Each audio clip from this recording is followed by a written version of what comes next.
अच्छा बेचे दवाई करे हाला पगला गेल बका कैसे जियत होई बुझान हो का बताई रहलू तू हमरो परान हो। अरे अब का बताई वही बात के तो दुख बा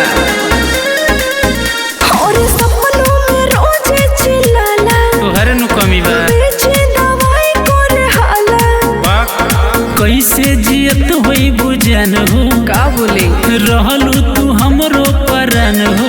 तो हइए बा गइलू न देहलू ध्यान रहे हो छछनत परान। के सुनाई हम अपन कहानी बताओ मिलल भतर हमर ऐसन यार बेचे मूस के दवाई मिलल भतर हमर ऐसन यार बेचे मूस के दवाई। अरे साफा पगला दिल बाहो